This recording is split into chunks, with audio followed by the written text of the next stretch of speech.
Joe, can you talk to us please about what losing Paul O'Connell means for the Ireland squad?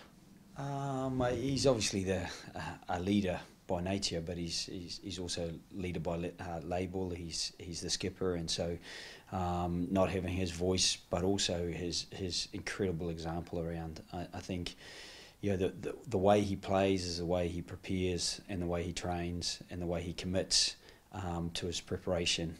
And so you see how committed he is on the pitch. You see how he is where he needs to be. He's delivering physically every time he's required to, and I mean that's going to leave a big hole. He obviously calls the line-outs. He dictates a lot of the play along with Johnny, and for us, we're going to have to manage around that.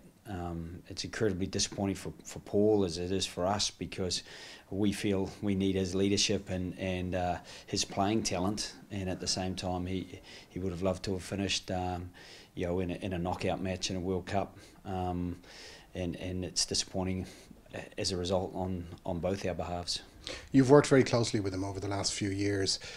The man himself, what he brings, his presence off the pitch, on the bus, in the team room, it's a huge factor, isn't it? Yeah, to be honest, it's a quiet presence. It's a quiet presence that takes up a lot of space. He physically is a big man, but his influence on others, it doesn't have to be stated. His influence is very much demonstrated by what he does, and because he does it, other people follow, and what he does is commit himself to absolutely every facet of preparation, and he's a good lad as well. He likes a bit of crack in the environment. He tends to pair himself up with the guys who skive off a little bit, and therefore it probably allows him to relax a little bit, and at the same time it keeps them on track. So that's always a bonus as well. We've also had to say goodbye to Jared Payne and to Peter O'Mahony. Their contribution has been immense. Yeah, look, I think there was a lot of feedback around Jared Payne, mainly because a few people who hadn't done their analysis didn't understand enough about the game to understand what he brought to the game for us.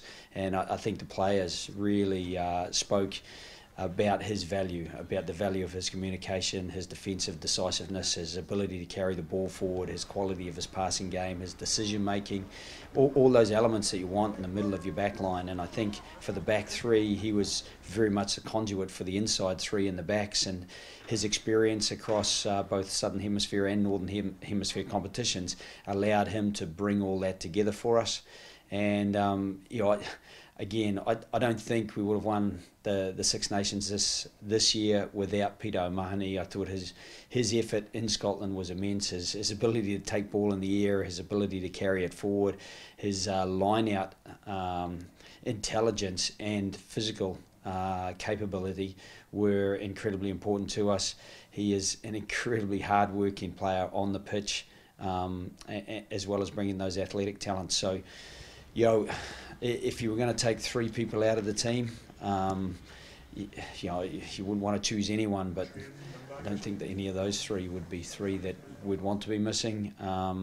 But we've been in situations before where we haven't had everyone available. That's always the situation, really. So we'll forge ahead from here.